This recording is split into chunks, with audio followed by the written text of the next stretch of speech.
대한민국과 건국 대통령의 이야기 네 번째 시간입니다. 아주 오래된 유행가에 이런 가사가 있습니다. 인생은 나그네 길, 어디서 왔다가 어디로 가는가. 나그네와 같은 인생길에서 마음을 나눌 수 있는 친구, 뜻을 함께 할 수 있는 동지를 만날 수 있다면 커다란 축복입니다. 독립운동가 이승만에게도 친구들이 있었고 동지들이 있었습니다.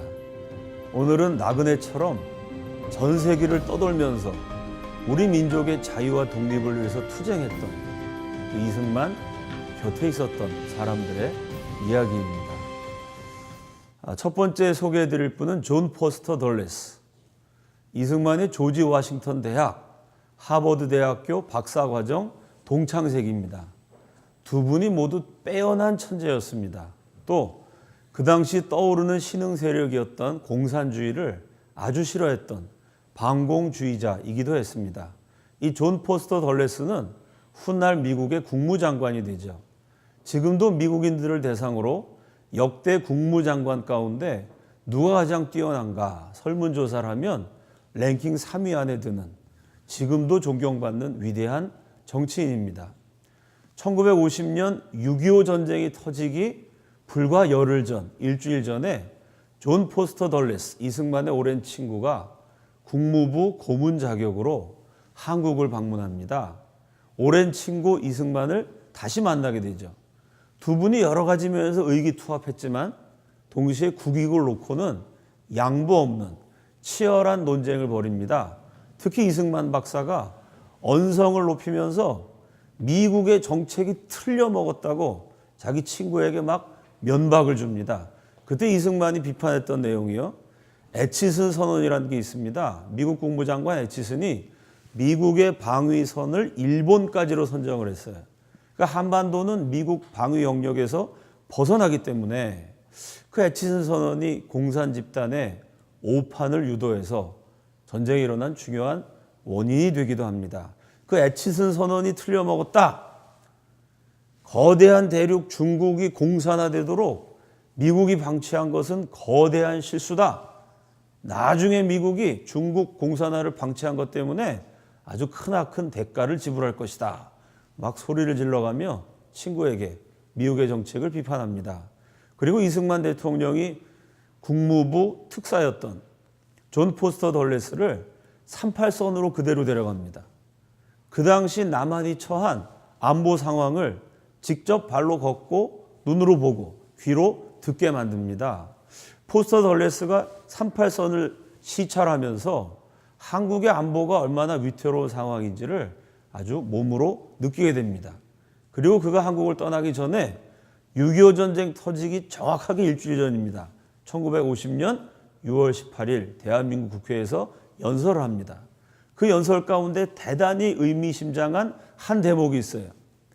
이 외교관이 연설하면서 우리가 한국을 지켜주겠습니다. 한국을 책임져 주겠습니다. 이런 소리는 참 외교적으로 하기 어렵습니다. 아주 완곡한 표현이지만 존 포스터 덜레스가 이런 약속을 합니다. 한국은 결코 혼자가 아닐 것입니다.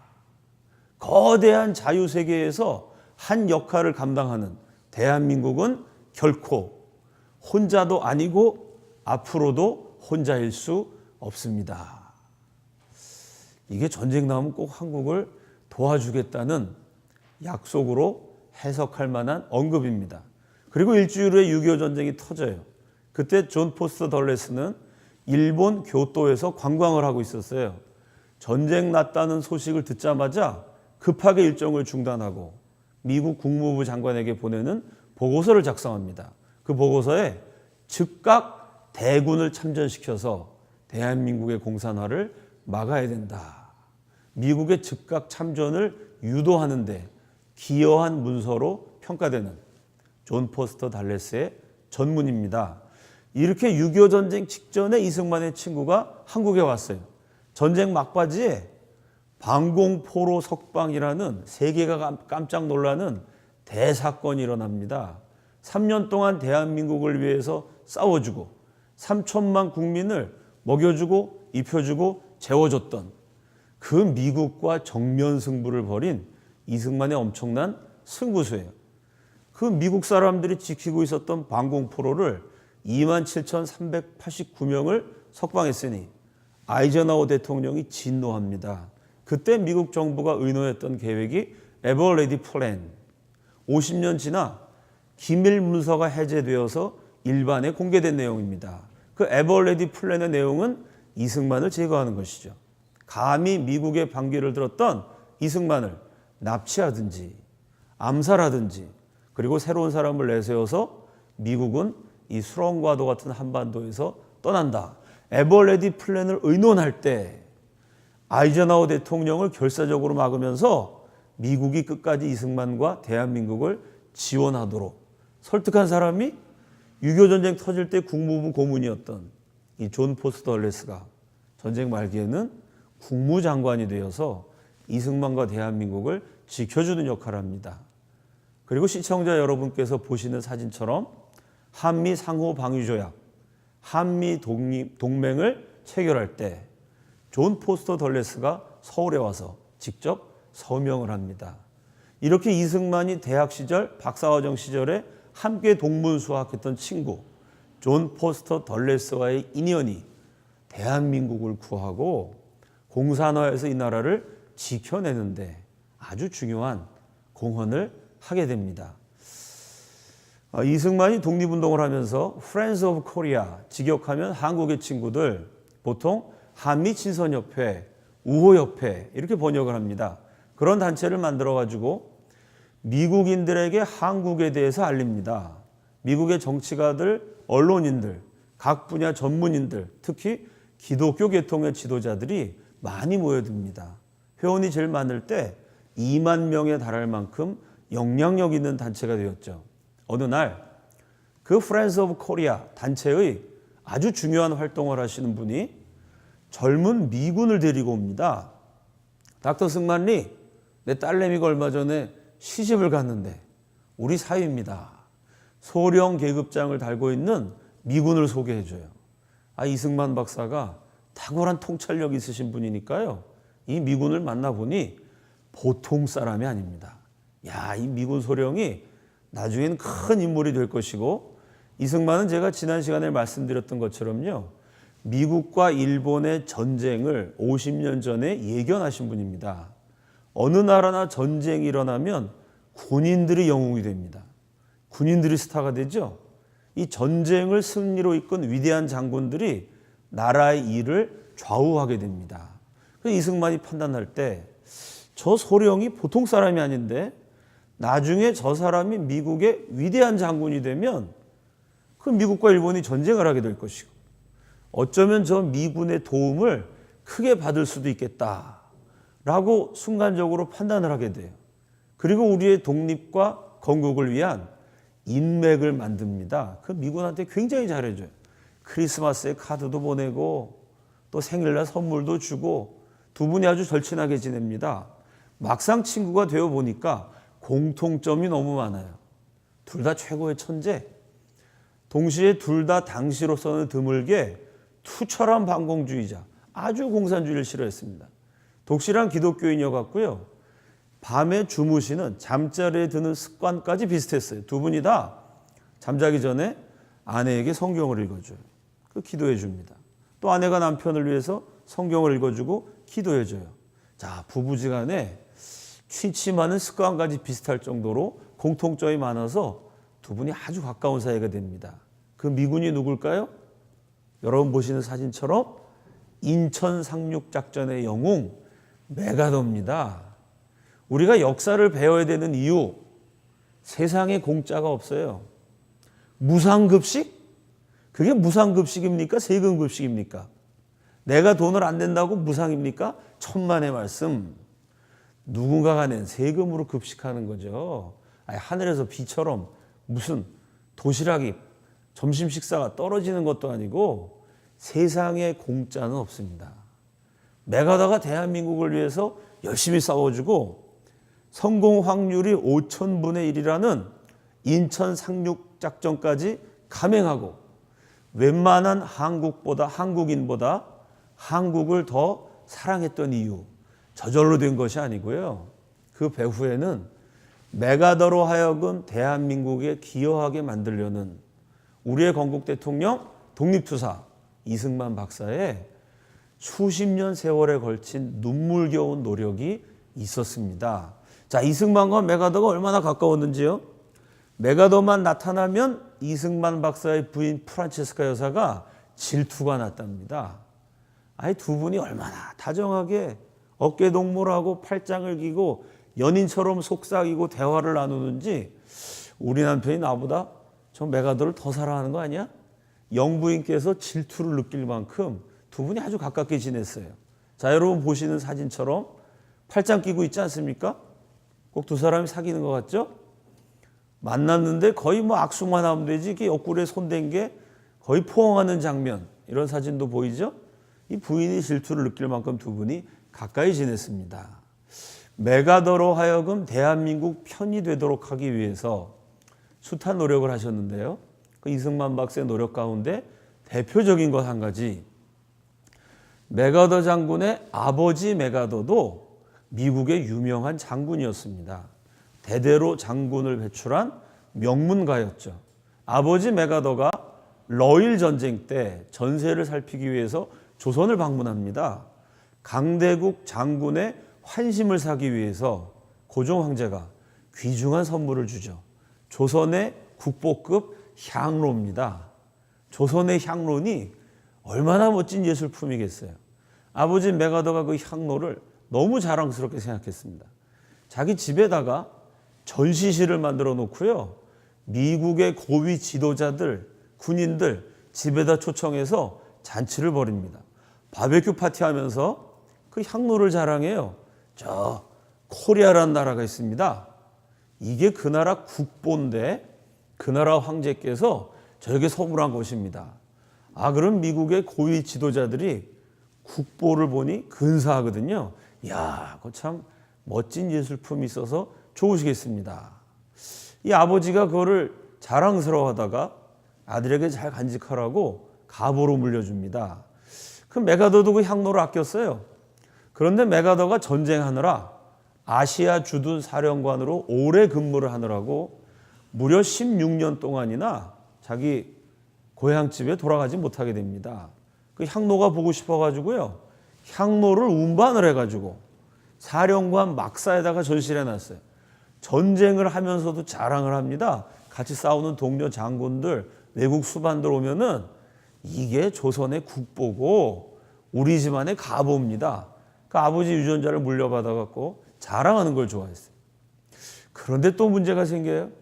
태평양 전쟁 때 일본군이 유엔군 사령관 막사를 기습합니다. 메가더가 급히 피신을 할 때 부관이 실수로 그 귀한 국보의 향로를 태평양에 빠뜨렸어요. 메가더가 열받아가지고 잠수부를 동원해서 태평양 바다를 수색합니다. 여러분 생각해 봅시다. 한강에 주전자가 하나 빠졌어요. 한강에 빠진 주전자를 무슨 수로 찾겠습니까? 이건 한강이 아니고요. 대한민국 몇십 배 되는 넓디 넓은 태평양입니다. 불가능한 일인데 잠수부를 풀 만큼 메가더가 향로 잃어버린 거를 애석하게 생각했어요. 이승만 대통령이 그 정보를 입수합니다. 야, 이 향로를 이용해서 메가더와 미군을 한반도에 붙잡아 놔야 되겠다. 이승만 박사가 정권을 잡자마자 군인, 경찰, 민간인 총동원해 갖고 전국을 뒤집니다. 메가더의 아버지가 받았던 향로, 메가더가 잃어버려서 애석해했던 향로와 비슷한 국보급 작품이 있는지 전국을 찾아봐요. 결국 비슷한 작품 찾아냅니다. 아니, 당연하죠. 예술가가 작품을 하나만 만들고 죽진 않았겠죠. 그 비슷한 예술가가 비슷하게 만든 작품들이 당연히 있게 마련입니다. 그걸 딱 준비해서 1948년 8월 15일 역사적인 대한민국 건국일에 메가더를 초대합니다. 여러분 생각해 봅시다. 저 아프리카 남미에 굶어 죽어간 나라에서 뭐 퉁탕퉁탕 식민지도 겪고 내전도 겪고 아주 대한민국이랑 이해관계가 없는 가난한 약소국에서요. 건국을 한다고 그러면 대한민국 대통령이 방문할까요? 대한민국 대통령이 할 일 없는 사람이 아닙니다. 그 언제 망할지 모르는 약속을 굶어 죽는 나라, 거기 대사나 보내든지 누구 특사 보내면 되죠. 대통령이 갈 일이 없습니다. 당시에 메가더는 미국 대통령보다 인기가 좋았어요. 별 5개. 원래 군인이 일정 연령이 되면 퇴직하셔야 되는데 정년 되시면 군복을 벗어야 되는데요. 메가더는 2차 세계대전을 승리로 이끈 세계적인 명장이기 때문에 종신 원수였습니다. 이런 어마어마한 직함으로 세계 최고의 슈퍼스타였던 메가더가 다 굶어 죽는 더군다나 분단된 언제 망할지 모르는 대한민국이라는 나라 세워지는데 올 이유가 없어요. 근데 메가더가 직접 왔습니다. 이유는 40년 친구였던 이승만이 대통령이 되고 그 애국자 이승만 늘 한국에 관심을 갖고 한국을 위해서 기도하도록 메가더에게 권유했던 친구가 조국을 되찾는 그 기쁨에 축하해 주기 위해서 메가더가 직접 김포공항에 내립니다. 이승만 박사가 먼 길 오느라 수고가 많으셨습니다. 인사를 하고 선물 하나 줘요. 이 자그마한 선물을 준비했는데 마음에 드실지 모르겠습니다. 시치미를 뚝 떼고 건넙니다.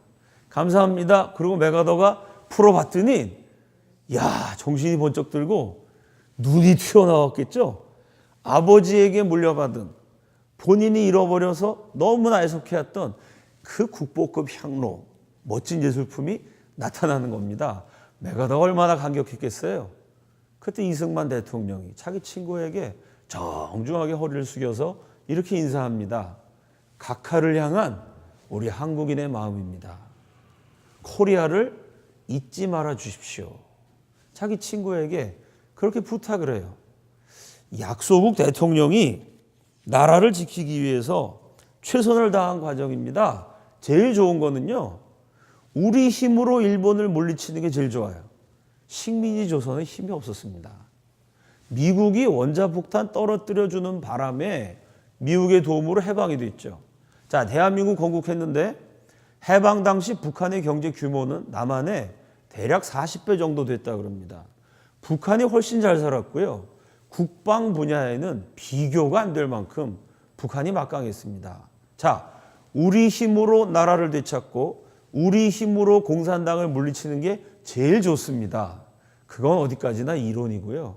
현실은 우리가 일본을 물리칠 힘도 없었고 우리가 공산당을 막을 능력도 없었습니다.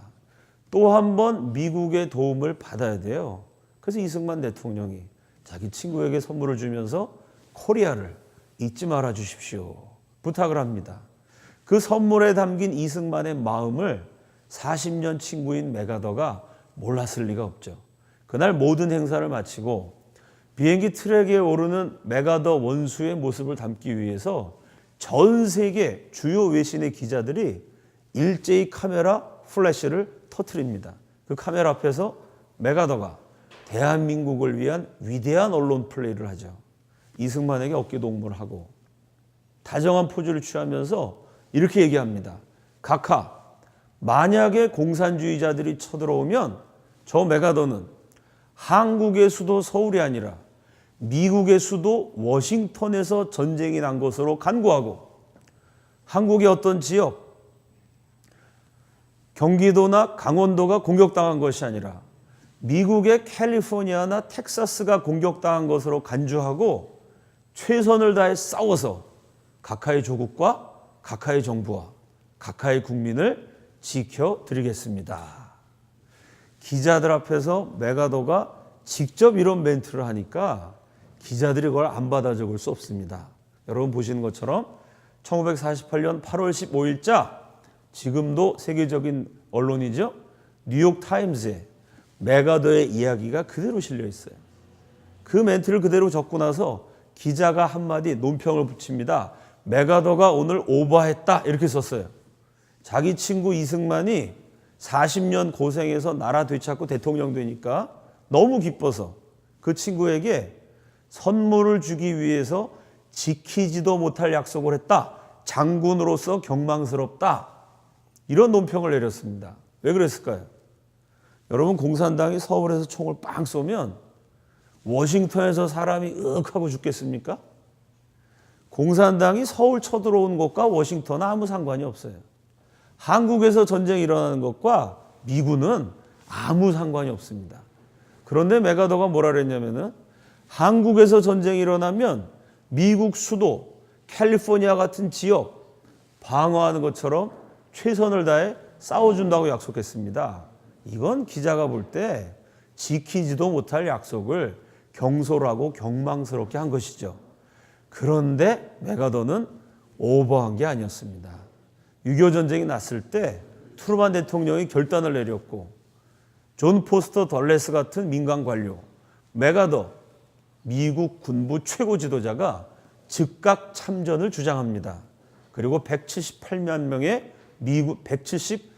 그리고 178만 명의 미군을 이끌고 이승만의 40년 친구 맥아더가 한국에 왔고요.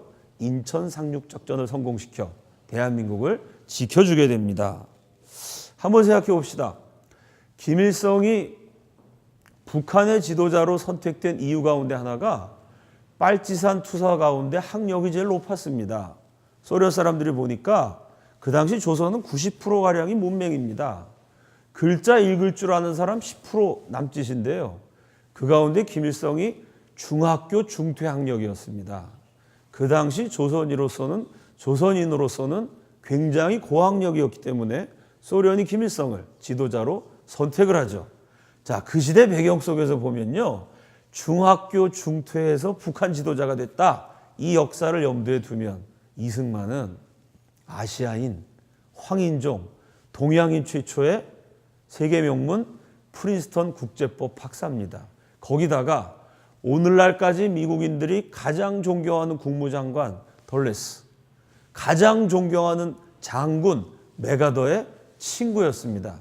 그 당시 조선인들 가운데 이만한 학벌과 이만한 인맥을 가진 사람 없습니다. 조선 팔도 전체를 뒤져도 없고요. 세계적으로도 미국 최고의 지도자들과 오랜 시간 교분을 나눴던 지도자는요.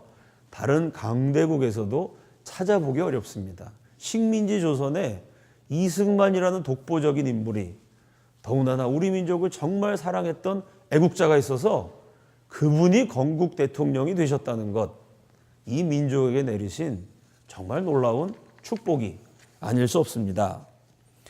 자, 세 번째 제가 소개해드리고 싶으신 분은 국민 여러분이 보시는 이 사진과 관련된 인물입니다.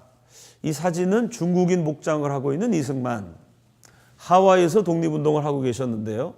상해 임시정부 대통령으로 추대가 됩니다.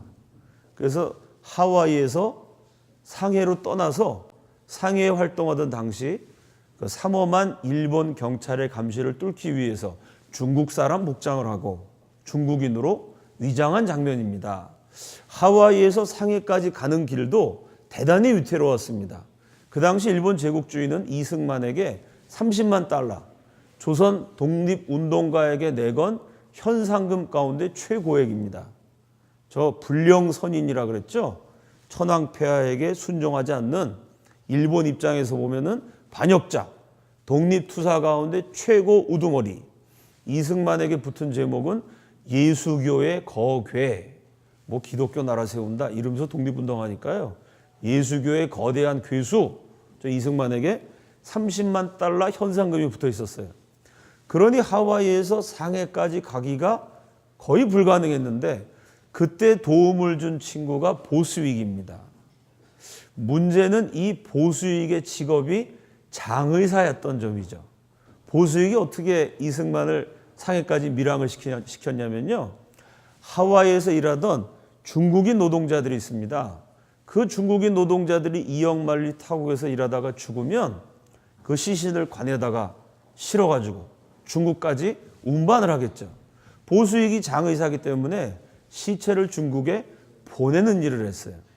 그 기회를 활용해서 중국 노동자들의 시체를 실은 배, 시체들 관 틈바구니에 이승만을 숨겨가지고 임시정부 대통령으로 취임할 수 있도록 밀항을 시켜줍니다. 그 이승만이 배를 딱 탔는데 사방이 시체들 틈에 죽은 사람들 틈에 산 사람이 하나 남아 있습니다. 뛰어난 문필가, 시인이었던 이승만 박사가 그때의 풍경과 감회를 읊은 시를 남깁니다. 민국, 대한민국 임시정부 수립 이후의 기간을 민국이라고 표현했습니다. 민국 2년 동짓달 16셋 날 하와이에서 남몰래 배를 탔다네. 겹겹의 판자문에 화롯불은 따뜻하니 사면이 철벽이라 칠흑같이 어두웠네. 내일 아침이면 산천도 아득하리니 이 밤엔 세월도 어찌 그리 길다냐. 그 시체들 틈에서 숨어서 갈래니 얼마나 불편하고 무섭기도 하고 힘겨웠겠습니다. 그 밤이 얼마나 불편하고 무섭고 힘겨웠을까요? 그 밤이 얼마나 길게 느껴졌겠습니까? 이 밤엔 세월도 어찌 그리 길다냐라고 노래했던 것이죠. 태평양 바다 위를 둥실 떠가니 이 안에 황천객을 누가 알리오. 황천객들 틈에 끼어 있는 이 밀항을 누가 알리오. 이런 감회를 읊은 시가 지금도 남아 있습니다. 자, 마지막 네 번째로 독립운동가 이승만에게 영감을 주었던 사람들, 여러분이 보시는 사탕수수밭 노동자들입니다. 가난한 식민지 조선의 노동자들이 배를 타고 하와이에 가서 사탕수수밭에서 열심히 일했습니다. 대부분 남자 총각들이었어요. 결혼 정년기가 되면은 장가를 가야 되는데 하와이에 조선 처녀들이 없습니다. 그 조선에 가서 처녀들을 만나든가 조선 처녀를 데리고 와야 됩니다. 가난한 식민지 조선의 청춘 남녀들이 태평양을 건너 갈 수도 없고 건너 올 수도 없습니다. 그래서 사진 결혼이라는 게 유행을 해요. 이 하와이 총각들이 사진을 찍어갖고 조선에 보내면 처녀들이 그 사진을 보고 신랑을 골라가지고, 혹은 신부들이 사진을 보내면 총각들이 골라가지고 그냥 태평양을 사이에 두고 사진으로 중매가 이루어집니다. 자, 조선에서 처녀들이 도착했을 때 하와이 총각들 사이에서 미신이 하나 있었습니다. 그게 뭐냐면 이박사 바지 입고 나가서 신부를 맞이하면 결혼이 행복해진다. 이런 미신이었어요. 그 당시 사탕수수밭 노동자들이 변변히 입을 옷도 제대로 없었겠습니다마는 그분들이 이승만을 너무 존경해가지고요. 이승만 박사 바지 빌려 입고 나가서 신부를 딱 만나면 아주 막 둘이 사랑하게 되고 결혼이 행복해진다. 이런 그 사람들 사이에서 믿음이 있었던 것입니다. 그나마 이승만 박사 바지를 빌려서라도 장가를 가신 분들은 행복한 축에 속합니다. 평생 돈 모아서 신부 데려오려고 그 2억 만리 타국에서 사탕수수밭에서 노동자로 일하면서 한 푼 두 푼 모았어요. 근데 장가도 가지 못하고 신부를 데려오지도 못하고 이런저런 이유로 병 걸려서 하와이에서 죽어간 그런 총각들도 참 많았습니다. 그래서 지금도 하와이 가면요, 그분들을 위해서 이승만 박사가 세운 양로원이 남아 있습니다. 제가 직접 그 양로원을 방문하기도 했어요. 각계각층의 다양한 분들이 양로원에 계시지만 이 박사께서 양로원에 세우실 때는 독신 남자들, 사진 결혼도 못하고 신부 못 데려오고 그냥 세상 떠난 그 총각들을 위한 숙소가 따로 있었습니다. 거기서 평생 신부 데려오려고 모았던 돈을요, 이 한국 우리 선조 노동자들이 이승만 박사에게 전부 맡깁니다. 이런 유언을 남겼어요. 잃었던 나라를 되찾는데 이걸 써주십시오. 독립운동 자금으로 자기가 평생 모았던 돈을 이승만 박사에게 기부한 것입니다. 이승만 대통령이 그렇게 죽어가는 한국 총각들 한 사람 한 사람을 안아줬습니다. 수많은 한국 노동자들의 임종을 함께 맞이했어요. 이승만 박사의 품 안에서 이 돈을 잃었던 나라 되찾는 데 써주십시오. 평생 고생해 모은 돈을 다 독립운동 자금으로 맡기고요. 망명정부의 대통령 품 안에 안겨서 죽어간 이름 없는 애국자들이 참 많았습니다. 이승만 박사 프란체스카 여사의 회고록에 그 남자들 얘기가 나와요. 독립운동 하다 보면 참 힘들 때가 많았답니다. 잃어버린 나라를 되찾는다는 게 얼마나 힘들었겠어요? 나라도 없는데 외교를 한다는 게 불가능한 일 아닙니까? 참 그 힘겨운 세월을 버틸 때마다 기운이 떨어질 때, 포기하고 싶을 때 이승만 박사의 품에 안겨서 죽어간 그 이름 없는 애국자들의 마지막 유언이 떠올랐다. 프란체스카 여사의 회고록입니다. 그렇게 전 재산을 맡기고 잃어버린 나라를 위해서 써달라고 내 품에서 죽어간 애국자들이 많은데 이름 없는 조선 노동자들 생각해서라도 내가 여기서 포기하면 안 되지. 힘을 내서 나라를 되찾아야지. 그렇게 용기를 되찾는 영감의 원천이 되었던 것입니다. 우리가 어떻게 나라를 되찾을 수 있었을까요? 이승만과 같은 영웅이 있었습니다. 그 영웅을 도와준 친구들이 있었고 동지들이 있었습니다. 그 친구들 가운데는요, 메가더 같은 명장, 보수익 같은 장의사도 있었습니다. 동시에 이름을 남기지 못한 채 죽어간 사탕수수밭 노동자들도 있었어요. 사랑하는 국민 여러분, 그 모든 분들이 모여서 역사를 만든 것입니다. 이승만 같은 영웅뿐만이 아니라 이름 없는 필부들이 함께 위대한 민족 지도자뿐만이 아니라 일반 백성들이 함께 독립운동의 역사를 만들어갔던 것이고 건국의 역사를 이룩한 것입니다. 역사를 만드는 사람들이 있습니다.